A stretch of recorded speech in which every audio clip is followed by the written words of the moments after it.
मामला है, किस चीज़ को लेकर आप यहाँ पर आए?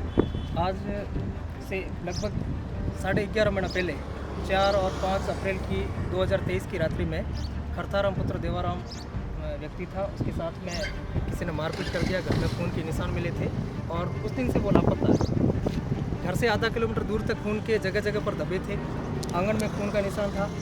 वहाँ से उसकी पत्नी के ऊपर आरोप लगा हुआ था कि उसको सबूत नष्ट करने का प्रयास किया था, खून को उखड़ के बाहर कचरे पर भी डाला था, कपड़ों के ऊपर भी खून था और उसके पूरे प्रयास किए उन्होंने ढूंढने में, कहीं पर उसका नहीं अता पता नहीं लगा था। पहले उनकी सदर थाने के अंदर एफआईआर दर्ज थी, उसके बाद 12 अप्रैल 2023 को एफआईआर दर्ज अपहरण की और मारपीट की दर्ज हुआ था। पुलिस ने इश्तिहार छपा करके इधर उधर कहीं प्रसारित किया था, उसमें कहा था कि वो लड़का लापता है और परिजनों का आरोप है कि उसकी हत्या हो गई।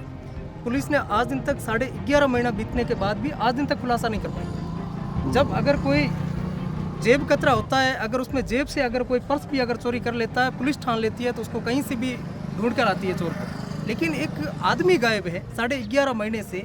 एक उनके परिवार गरीब परिस्थिति, उसके पिताजी है वो गुजरात से दवाइयाँ ला करके चलते हैं, उनकी माताजी है वो रोती है, घर पे उनके घर में खाना तक नहीं पकता है, अड़ोस पड़ोस वाले जाके उनको खाना खिलाते।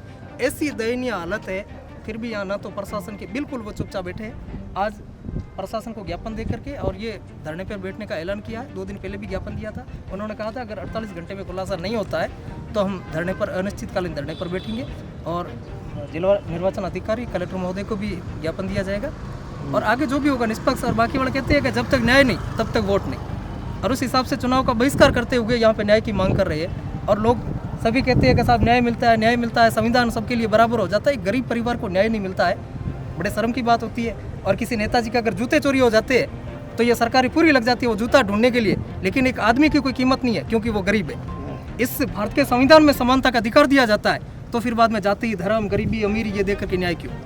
इसलिए आज एसपी साहब से मिले थे। एसपी साहब ने भी कहा है कि हम अगली 8-9 तारीख तक खुलासा कर देंगे, अभी तक चुनाव है इसलिए अभी आप धरने पर ना बैठे। ये एक संवैधानिक तरीका है, धरने पर बैठे हैं, उसके बाद में जो भी होगा खुलासा होगा उसके बाद में उठ के चले जाएंगे। ऐसे तो है नहीं कि बाहुबली है ये तोड़ फोड़ कर देंगे या रास्ता जाम कर देंगे। ये भारत के नागरिक है, एक गरीब परिवार है, ये अपनी खुद की जाकर के पीड़ा लेकर के बैठे हैं। बाकी इस 50 डिग्री टेम्परेचर के अंदर घर छोड़ करके बाहर नहीं आना चाहता है। किसी के पास में कोई शौक नहीं होता है, ये भी घर पे बैठ सकती है, आराम से बच्चों के साथ में रहना चाहती है। लेकिन ये कहते हैं सब जैसा भी हो, अगर वो गायब है, जिंदा या मुर्दा जैसे भी होगा, हमारे पास खुलासा कर दो ताकि हमें पता चले कि इस परिवार सिर्फ न्याय की भीख मांग रहा है। हम सिर्फ एक मानवता के नाते इनकी मदद करने के लिए साथ में आए, हम चाहते हैं कि इनको न्याय मिले।